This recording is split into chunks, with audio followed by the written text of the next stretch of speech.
C'est toi qui vas m'endormir. Elle dort fort. Non, il a dit que c'est bien. Bon, vous êtes prêts? Yes. C'est parti. Bonjour messieurs, dames. Bonjour. Vous êtes bienvenus pour l'exposition de 13 et 14 mai 2017 à Bar-le-Duc au centre social à la côte Sainte-Catherine de l'association des colères du ciel de Lorraine. Je me présente Frédéric, président de l'association des colères du ciel de Lorraine. Et Kevin avec toute l'équipe née auprès de moi. Thibaut. Florian. Bien. Il va pas s'échapper la caméra. Morgane. Ça va pas se relativiser. Vous mettez à côté du papa de Zeus, moi. À côté de ton, voilà, à côté du président, bah oui. À côté du président. Kevin, président de l'association des Amis de la Nature et de la Météo, qui vient basé du côté de Tours, qui nous avait invité le 15 avril et le 16 avril 2017 à Sainte-Maure de Touraine. Et là, on les a invités à notre tour pour notre exposition photo et conférence sur Bar-le-Duc au centre social à la Côte. Florent Falcos, qui vient de la Franche-Comté, de côté de Fran. Mon ami Thibaut, chasseur de roche, qui vient du côté de Fontainebleau. Romain Roux, pareil, de côté de Fontainebleau, près de Paris. Et Joanne Boulet, du côté du Mans. Dans la salle. Et Morgane Colson, mon équipier de chasse et secrétaire et trésorier de mon association Les Colères du ciel de Lorraine. Bravo. Vous voyez tout ça. Ouais, c'est bon. C'est bon. On te l'a géré, donc.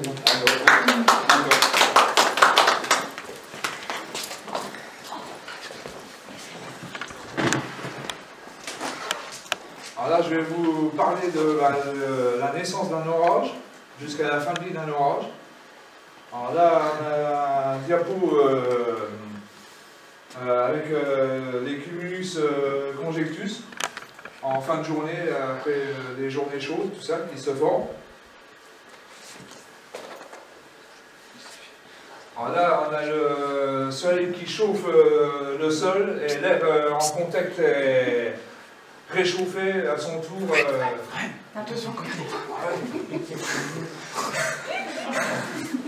Réchauffé à son tour avec d'immenses bulles s'élevant dans l'air.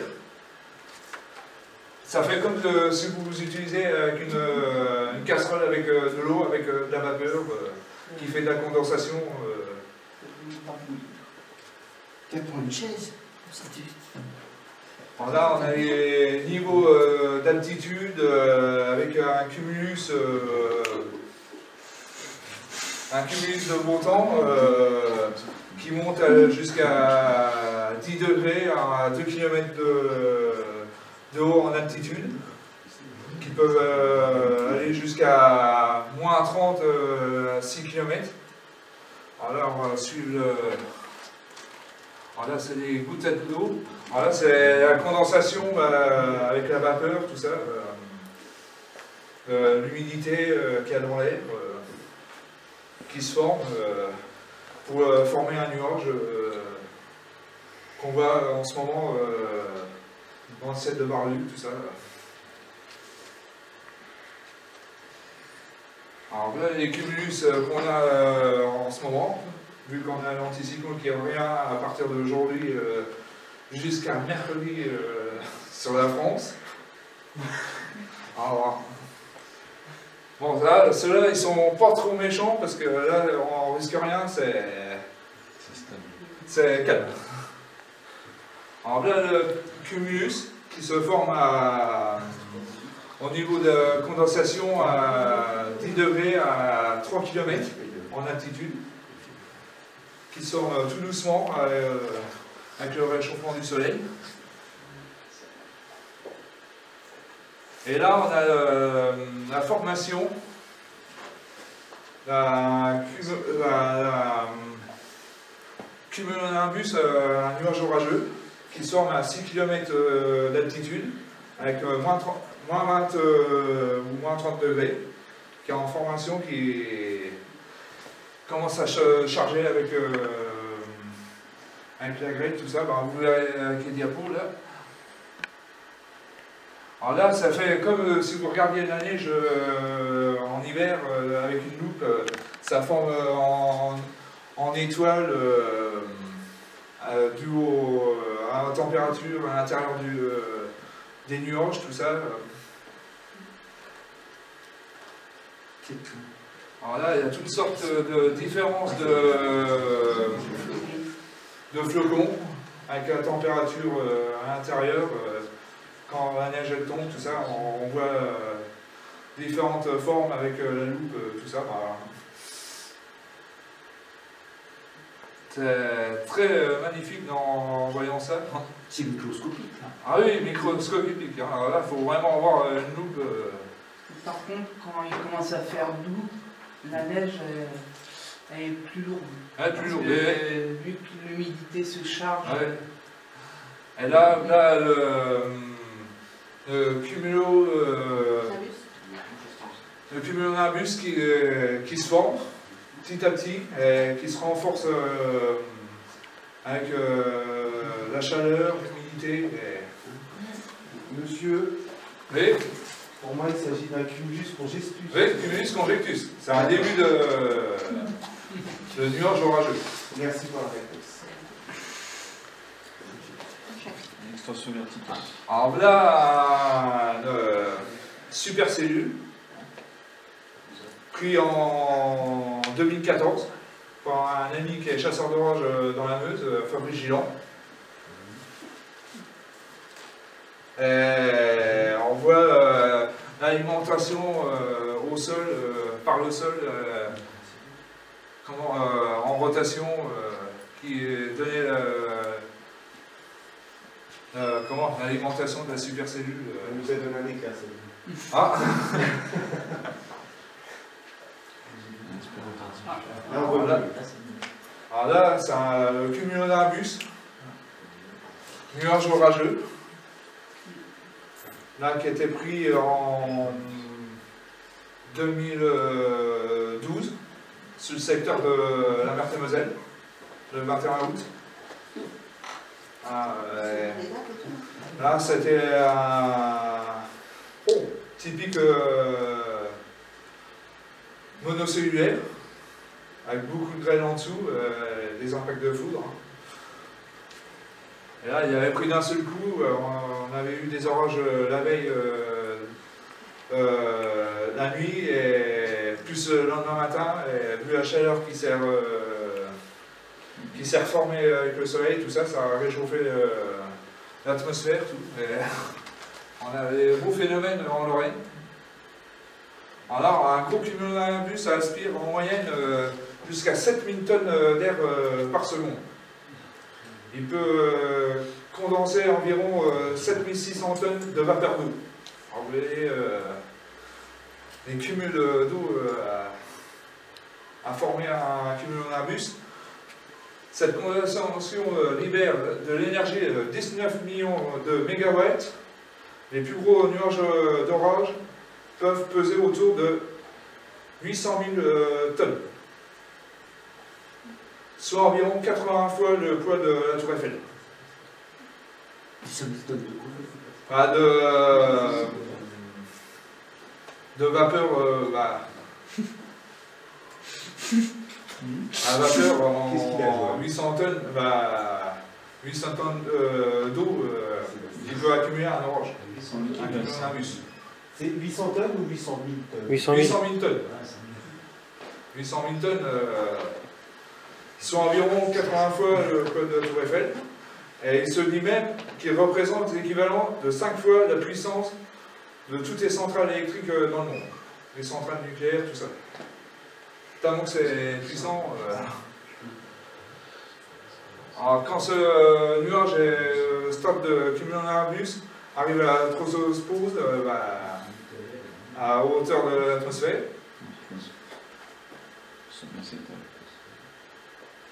Alors là, on a les gouttelettes d'eau qui se forment à l'intérieur.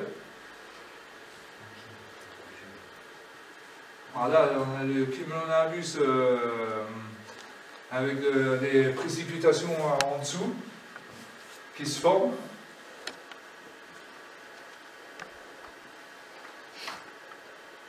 Alors là, c'était du côté de la Meurthe-et-Moselle. Là, c'était un orage qui avait beaucoup lâché des trompes d'eau sur le village, par endroits où ça a été inondé. Alors là, les routes inondées autour des villages, tout ça, aux alentours de la Meurthe-et-Moselle, la Meuse, près de la Madine. Alors, on voit les bonnes précipitations lors de l'orage.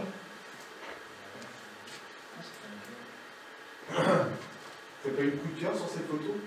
Hein? Ça fait une forme de cœur sur la photo. Ah ouais, ah oui, avec l'herbe, c'est... Alors, attention à la graine. Alors là, il y a souvent des orages cumulonimbus porteurs de graines. Ils font beaucoup de dégâts pour les vergers, les vignobles. Alors là, c'est de la graine qui a été prise en 19 juin 2013, sur le secteur du sud-meusien, sud-est. De la graine de 6 à 7 cm de diamètre. Ça a pas mal de fait de dégâts sur le secteur de la Madine, Pagny-sur-Meuse et le secteur sud-est de la Meuse. C'était après l'orage qui est passé sur la Meuse, parce qu'on a eu plusieurs orages supercellulaires mais violents. C'est le secteur le 19 juin 2013. Très électrique aussi. Alors là, la grêle sur le...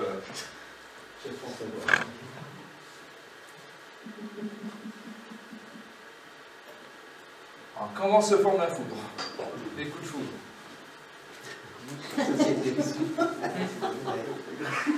Alors, on a de la grêle qui se forme à l'intérieur du nuage, avec l'air froid en altitude, à l'intérieur du nuage, qui monte et qui descend, comme une machine à laver.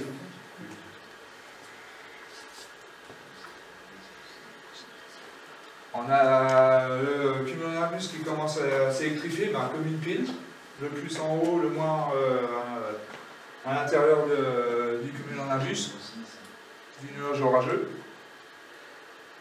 On a les électrons de grêle à la base du cumulonimbus positif et négatif à la base du nuage et positif au sol.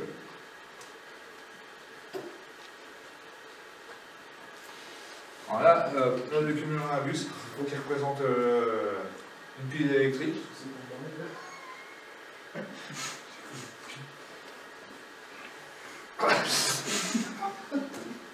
Je crois que c'était un baril de pétrole. Ah non, c'est pas... Je sais pas ce qu'il fait avec ça.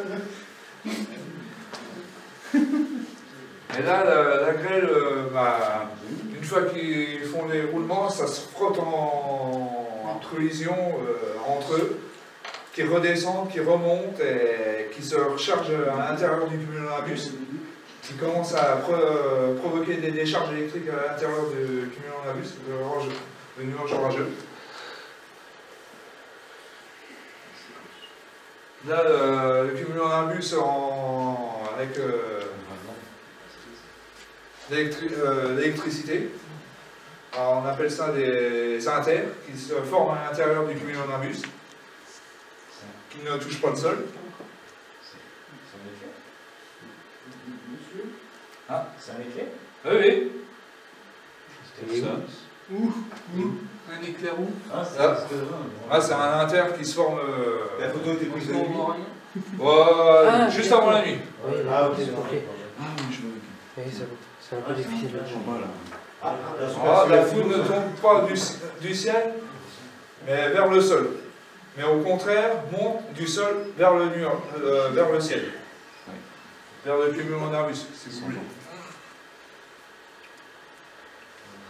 Alors là, on a le plus, c'est que ce soit un arbre, une église, un être humain, les animaux, tout ça.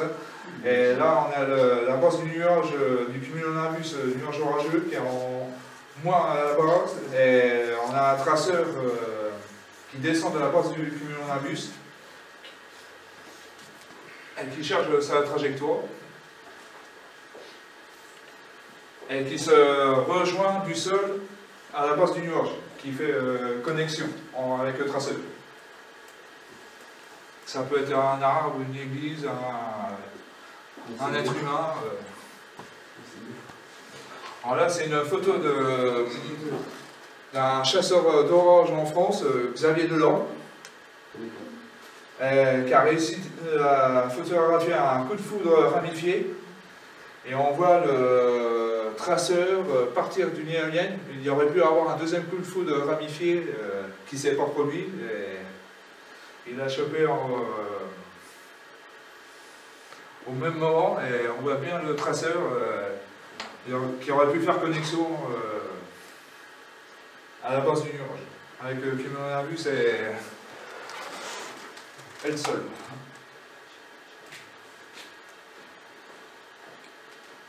Alors là,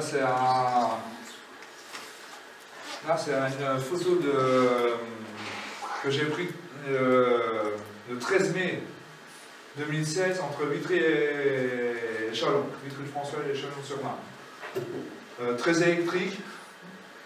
Et en suivant les radars d'impact, je voyais l'orage circuler le long de la Marne.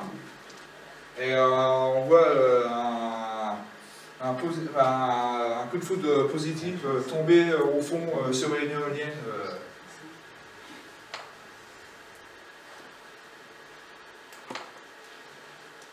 Alors là, c'est un autre orage que j'ai pris le 7 juin 2016 du côté de Beaune, qui a provoqué pas mal de dégâts du côté de Loisé et de Culé.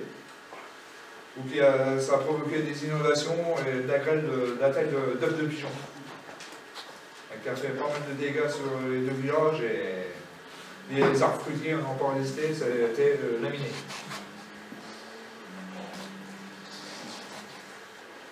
Alors, un éclair peut parcourir une distance de 25 à 50 km, avoir une épaisseur de 3 cm et une température de 38 degrés, la température de la surface du Soleil. Elle peut atteindre la vitesse de 40 000 km. Dessala, Ouais. qui est sorti récemment. Ouais, récemment. La quantité de foudre qui tombe en microyème de secondes, hein, on va se le cacher, le peu d'électricité qu'on peut stocker, qu'on peut récupérer, parce que l'électricité ne se stocke pas, Ah non, ça ne peut guère éclairer une ville pendant plusieurs jours. Ouais, c'est sûr. C'est qui ça?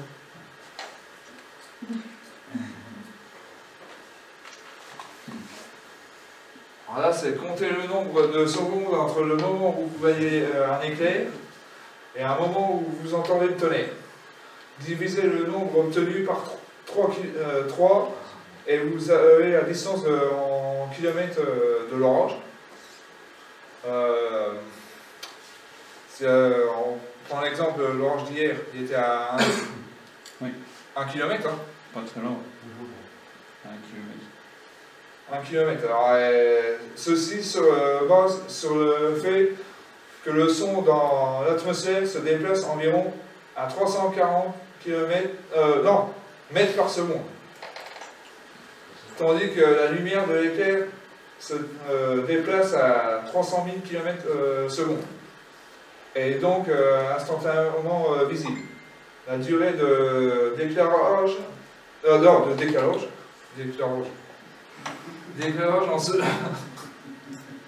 en secondes permet donc de mesurer la distance de l'orage du lieu où où il se trouve.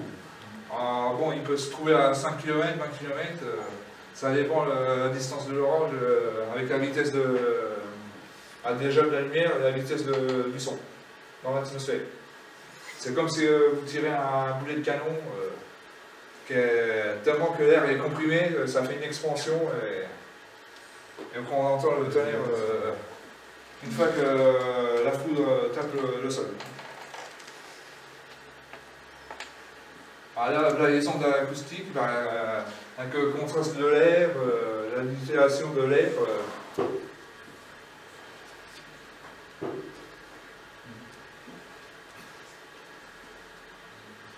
C'est pour ça qu'on entend, dès que l'impact de foudre tombe au sol, comme je disais à l'instant, avec la compression,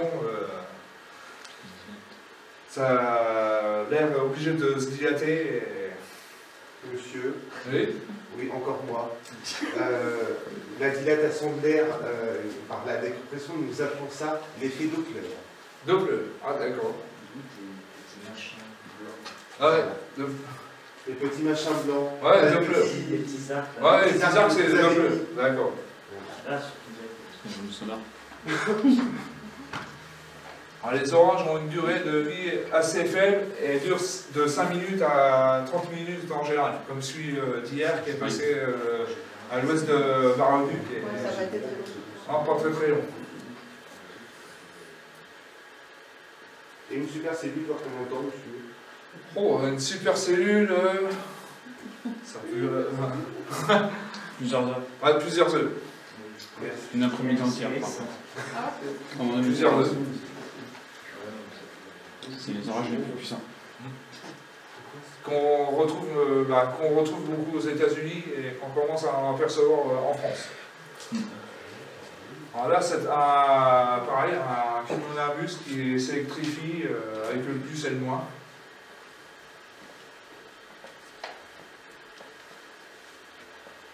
Avec des bonnes averses en dessous de précipitations.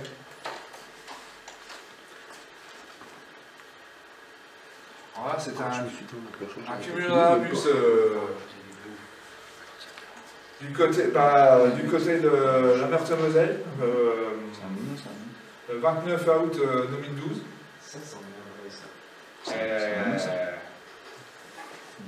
À l'intérieur, très électrique en dessous, beaucoup de précipitations, de grêle, même des extra nuageux, comme vous verrez. Alors là, j'ai des photos pareil d'un ami. Alors là, c'est la fin de l'orage. En fin de vie, comme hier, on a eu l'orage côté Seigneur, et une fois que l'orage était en fin de vie, on a eu un arc-en-ciel qui s'est formé avec le soleil qui revenait à l'arrière et qui annonce la fin de vie d'un orage, tout ça. Il a duré après, hein. T'as vu les photos aussi. Hein. Ouais. Une fois en Meuse, il n'y avait plus rien. En Meuse, c'était déstructuré et il n'y avait plus rien sur la Meuse. Voilà, un coup de foudre tueur, le 28 août 2001. C'est le secteur de Pont-à-Mousson. Que faire de ne pas s'attirer à la foudre. Et, là, c'était un ami, Fabrice Géant, qui est chasseur d'orage du côté de la Meuse. Et il était du côté de la Meurthe-et-Moselle. Et au même moment-là, il y avait un concours de pêche. Et un extra nuageux qui est sorti du cumulonimbus et qui a tapé le sol. Et il y a eu il a attendu, après l'orage, les pompiers avec les sirènes, tout ça. Et il y avait un pêcheur qui avait été foudroyé. C'est pour ça que quand on fait des activités dehors, à prendre des risques, ce qu'il faut faire et ce qu'il faut pas faire. Déjà, de ne pas se promener avec les jambes écartées, avec une fourche, parce que c'est potentiellement, on a plus de potentiel à se faire foudroyer.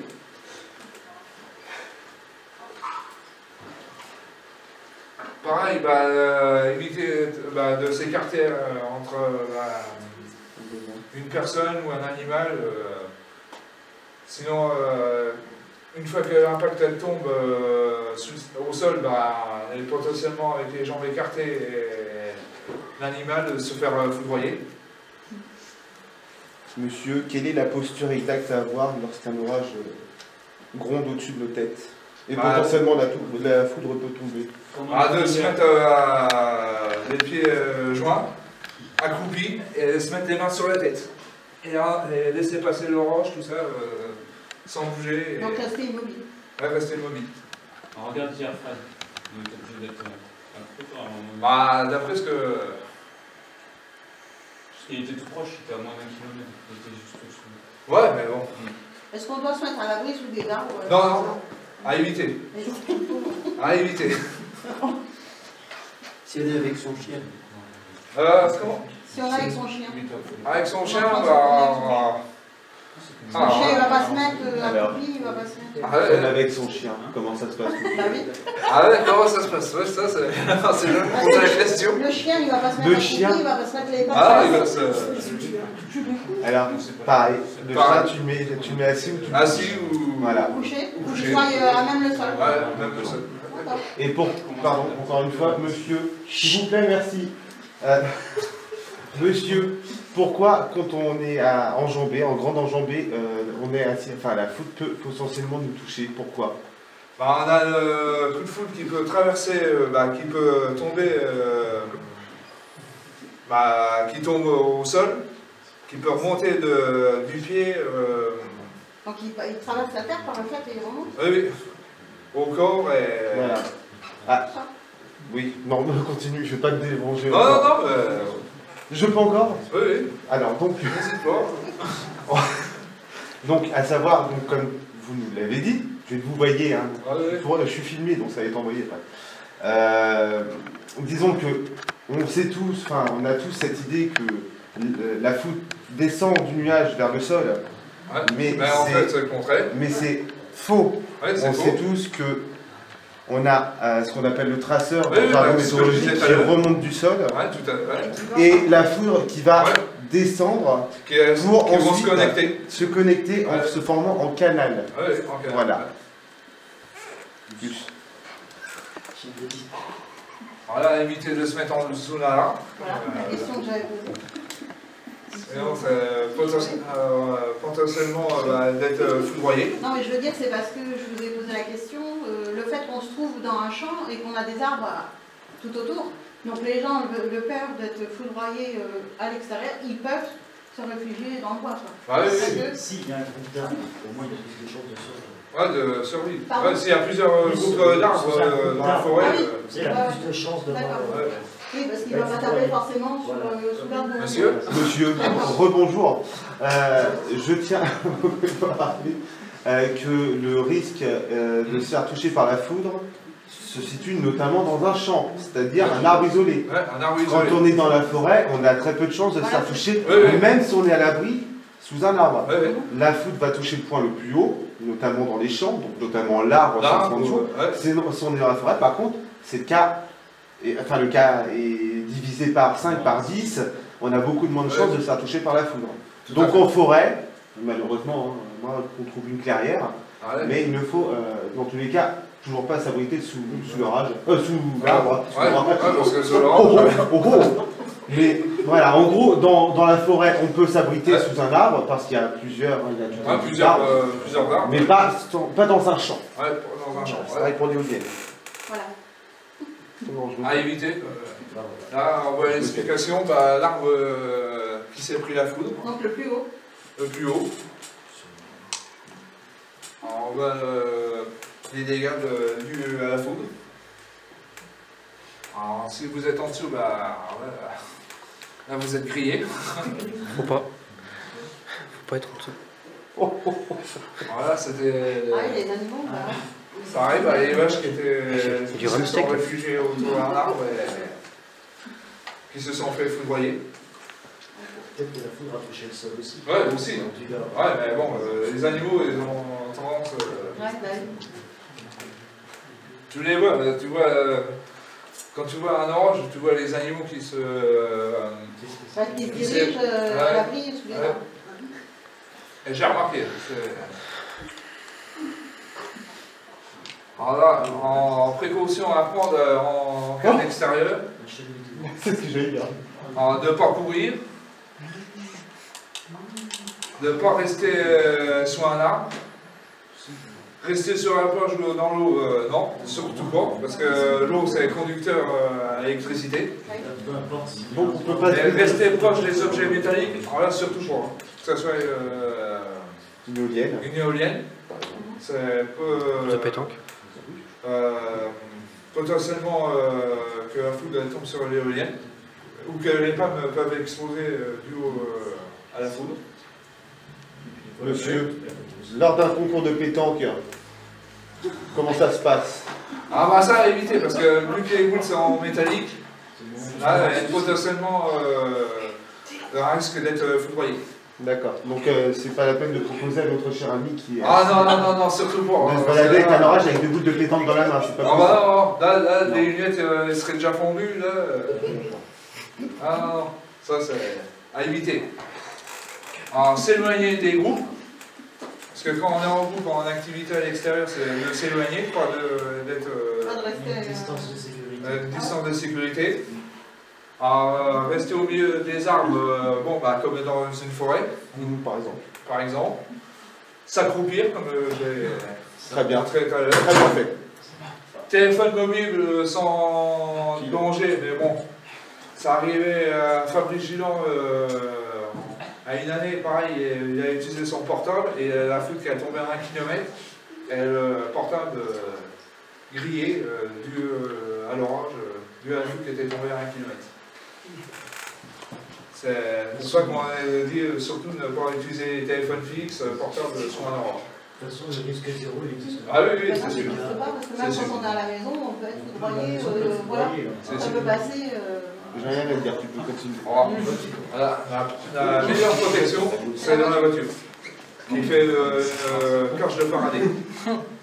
Donc limite, quand on est à l'extérieur, je vais vous poser la question, quand on est à l'extérieur, comment on doit être vêtu? Est-ce qu'on doit avoir des chaussures style basket, caoutchouc? Oui, Comme ça dans- c'est possible, par des chaussures en cuir, tout ça, parce que Voilà. c'est conducteur aussi. Et... En basket, éviter les chaînes en argent. Qui est- Voilà.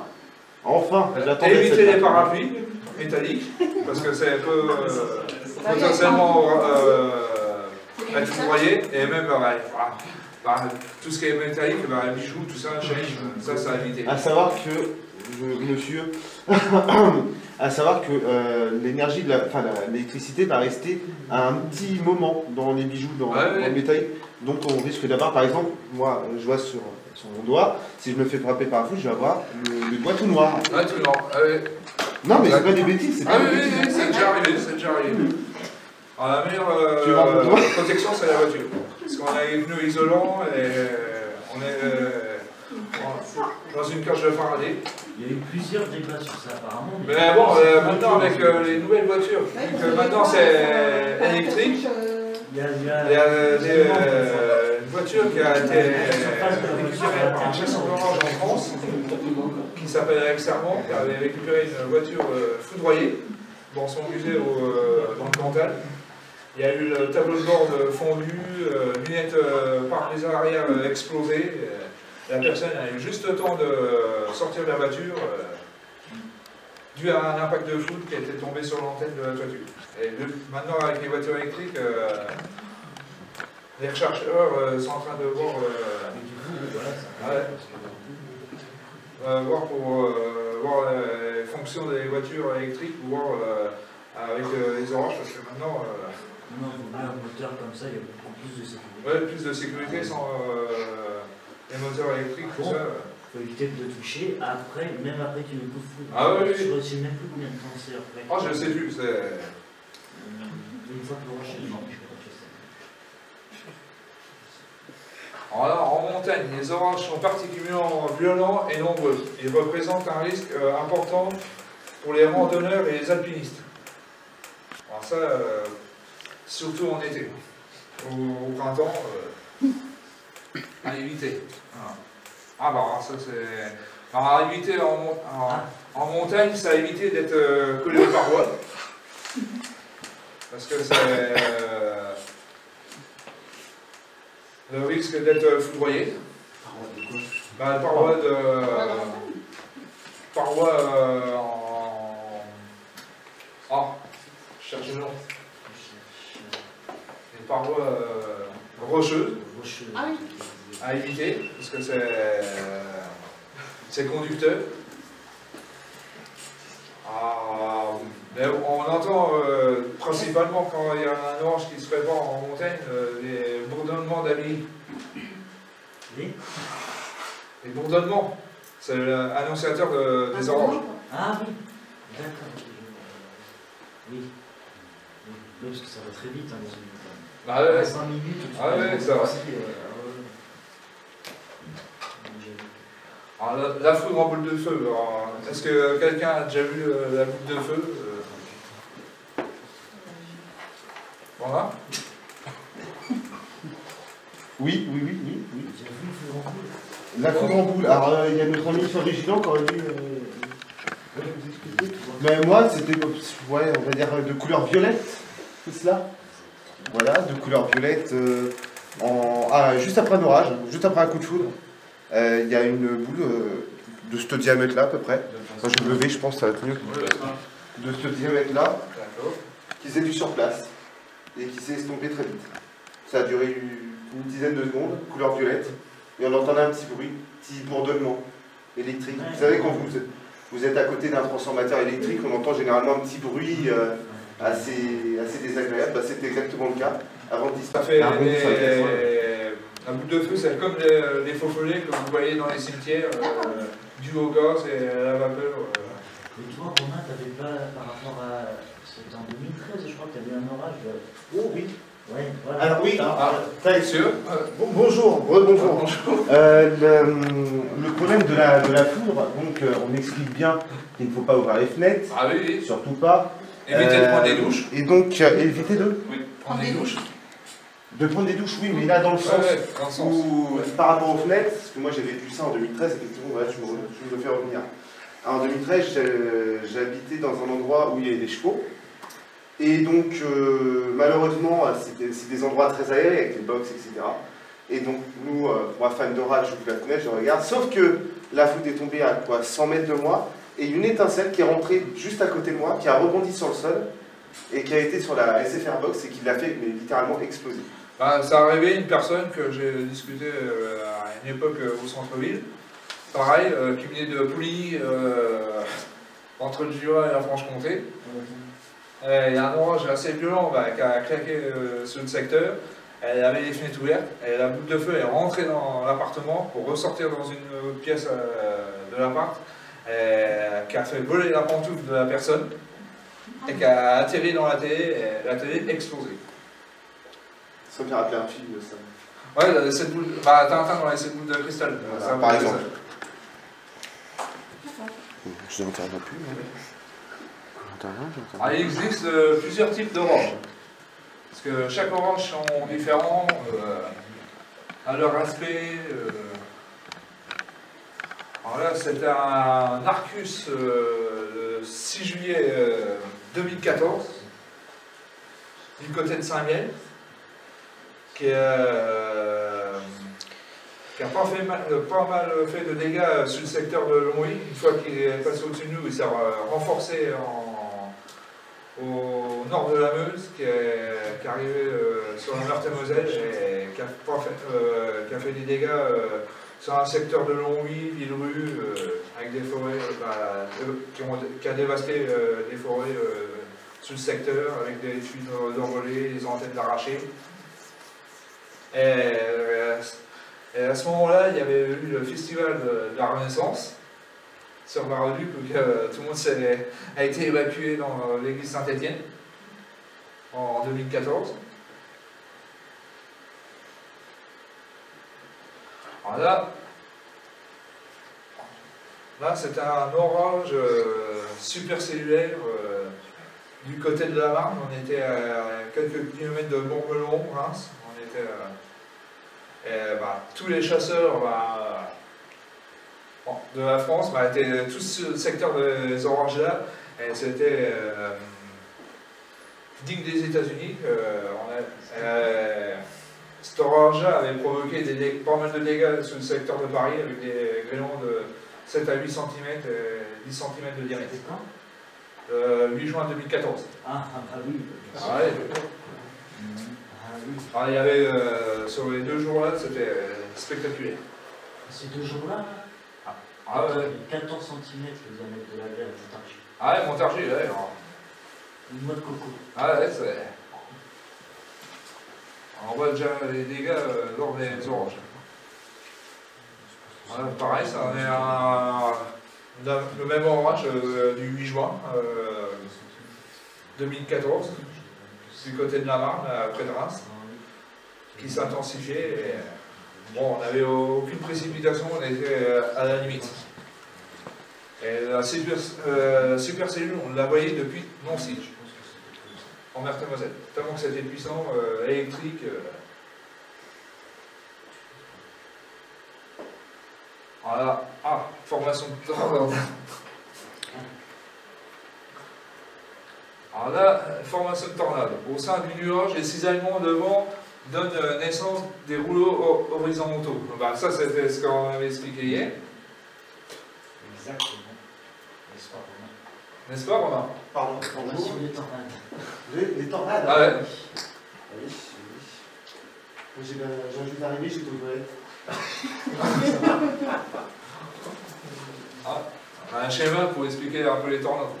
Ah, oui, oui, mais il faut mieux faire simple parce que c'est très compliqué là. Ouais, c'est vrai. Alors on a un connaisseur, Je t'explique vite fait comme quoi. ah ouais, une formation en numéro 2, formation d'une tornade, un rouleau horizontal est soulevé par une forte ascendance et ce 6-1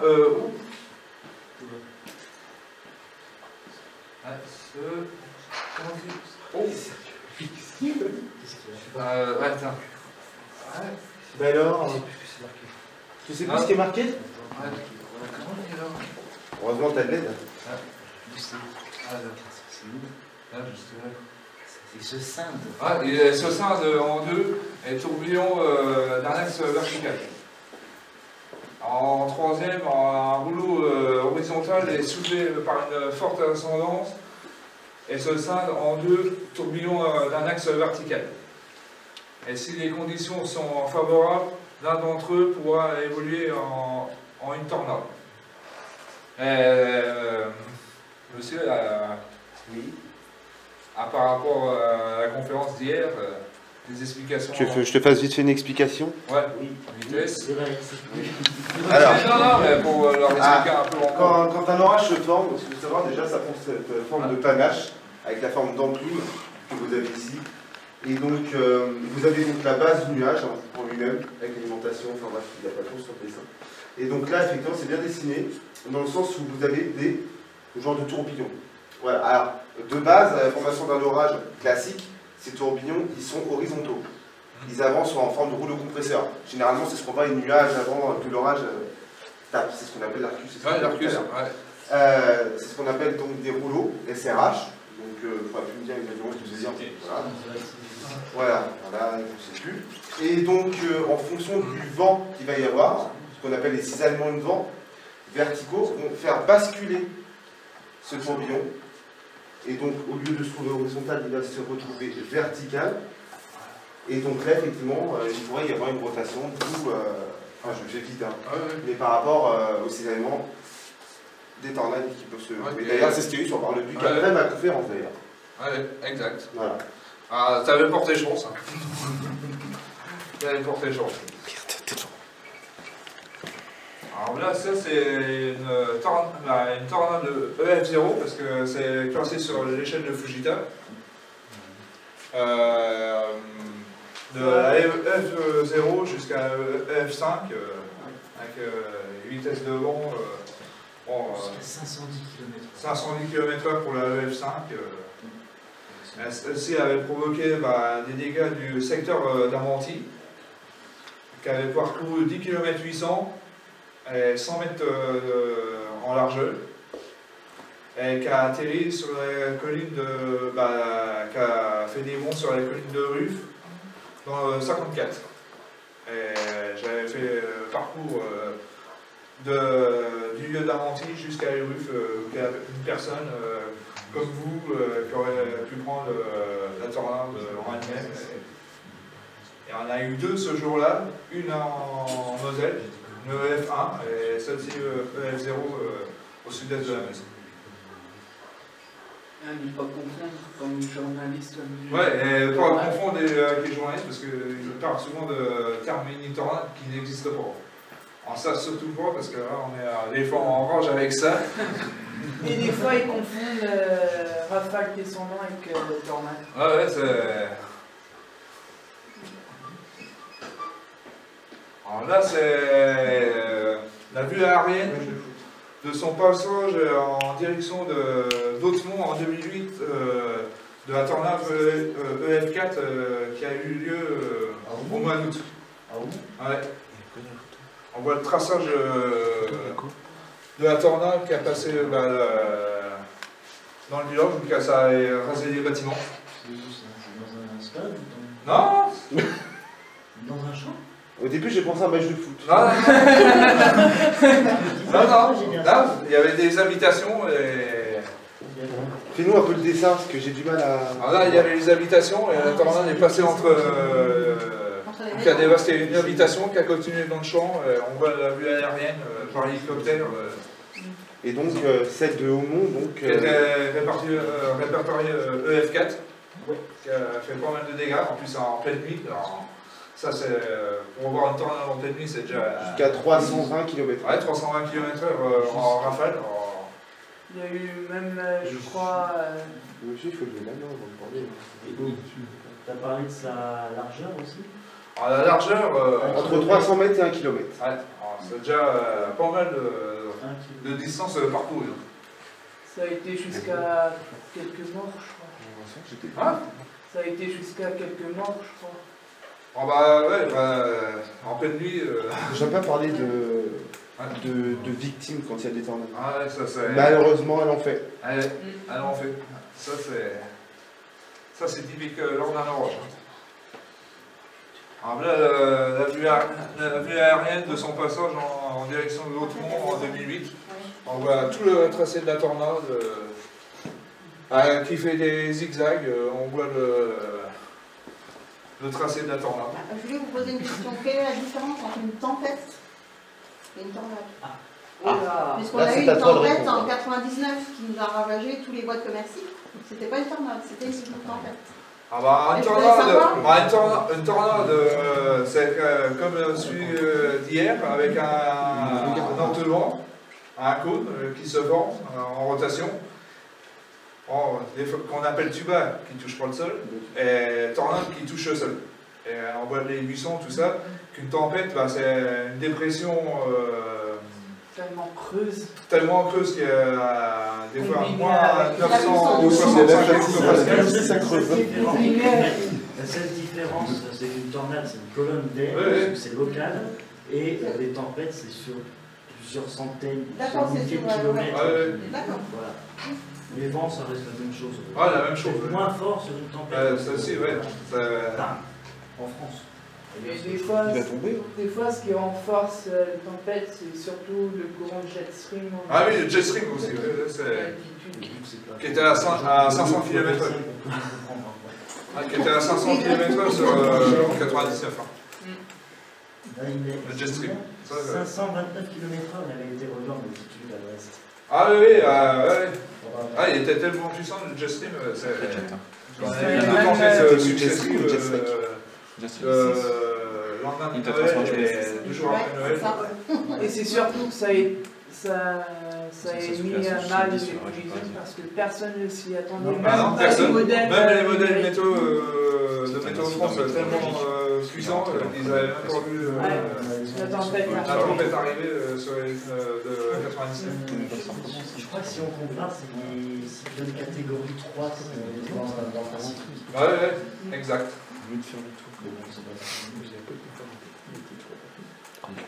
Voilà, la vue aérienne de son passage en direction de Hautemont. Pareil, on voit le tracé de la tornade avec la maison détruite, pareil, qui cherche sa trajectoire. Monsieur, Oui. Pourquoi la tornade zigzague-t-elle? Ça dépend par rapport au courant, en sens de l'orientation du vent. De quoi? Tu le sais. Bah oui, je le sais, mais je veux savoir s'il a d'autres informations par rapport à moi. Ça dépend. Ça, par rapport. C'est une question pièce, hein, t'inquiète pas. Ah oui, c'est. Mais non. Alors là, c'est la fin. Là, c'est la fin, mais je pourrais vous présenter des photos juste après de ce que j'ai pris. Alors, merci de m'avoir écouté. Alors là, la fin de l'orage, en fin de vie, tout ça, qui commence à mourir, et qui donne des aspects un peu moroses pour les gens, parce que... Fibreux. En fait, pour nous, c'est morose, mais pour les gens, c'est bien, parce que l'orage est terminé. Ah oui, pour eux, voilà. Oui, c'est pour peur, c'est vrai que... Que pour nous, ouais, on se dit, super, c'est la fin de la chasse, on va s'ennuyer. À quand le prochain? Quand c'est un orage qui éclate, tout le monde rentre, nous on sort. Ah ouais, exact. Mais ce qu'il faut se dire, c'est qu'avant les orages, il y a une espèce de lourdeur qui se met en place. Oui, avant les orages. c'est l'humidité. On voit ici? On voit un peu, ouais. Moyen. Alors là, c'était lors d'un orage de vendredi, près de Beausite. C'était un monocellulaire. Un seul orage. Un seul orage, mais très électrique. Beaucoup de précipitations, et qui se dirigeait vers Verdun, Clermont-en-Argonne. Tu peux juste déterminer où est l'enclume, parce que c'est pas facile à voir en fait. Alors l'enclume, un minimum de... Ouais, juste là. Non, bah, sûr. Mais sur l'écran. Juste là. D'accord, ok. Ok, ouais, non, mais c'est bon. Mais très électrique et beaucoup de précipitations. Par endroit de la grêle, c'est typique d'un orage. Est-ce qu'un orage donne toujours de la grêle? Ça dépend. Pas tout le temps. Pas tout le temps. Pas tout le temps. C'est surtout sur les orages les plus forts. Enfin, les faibles peuvent en donner, mais c'est aléatoire. Ça dépend de la charge de l'humidité qui rentre dans le nuage. Tout ce qui rentre dans le nuage. Ça, voilà, on voit à peine. Ouais, là c'est la fin. Alors là c'est pareil, je vais vous expliquer en gros, là c'était un orage, l'orage d'hier qui était du côté de Seigneuil. Avec les précipitations qu'on voyait au fond du côté de Contrisson, tout ça, où j'ai eu un intrant dans la boîte, avec des détecteurs que Morgane, mon collègue, a sur l'appareil photo. Il détecte à 50 km de l'orange avec la baisse de luminosité. 50, des fois tu peux monter plus. Ouais, monter plus, ouais. Là, c'était faible, mais bon, on a quand même eu de beaux spécimens. Il était beau quand même. Ah ouais. Il était beau. Ouais, mais en électricité, je veux dire, c'était... Ah, c'est parce qu'on voyait pas, ça allait tellement vite. Ouais, c'était tellement vite. Mais bon, c'était... C'était depuis, il était vachement intense. Ah, intense, surtout là, le secteur Romini, Contrisson, tout ça. Ah oui, ils ont pris cher. Je vais vous demander, des fois on a de l'orage en période d'hiver. Et comment se fait-il? Parce qu'on n'a pas des grosses chaleurs, quoi. Je veux dire, limite, on pourrait penser, quand on a des températures élevées, qu'on a des orages derrière. Mais des fois, ça tombe en hiver. Et ça vient avec quoi? L'air froid en altitude à déstabiliser la masse d'air qui est instable. Ouais. Il y a quand même de l'orage qui sort. D'accord. Il y a toujours de l'énergie qui est disponible. Ah, on peut avoir des orages de neige. Oui, voilà, il peut y avoir des orages de neige, tout ça. D'accord. Non, toute saison. C'est surtout après une perturbation qu'il y a des orages surtout en hiver ou... pas mal, hein. Bah oui, il y en a de plus en plus maintenant. Bah oui, c'est pour ça que je pose la ça, question. Bon bah voilà, merci de m'avoir écouté là, pour la conférence. Et... Je vous remercie à tout le monde. Merci.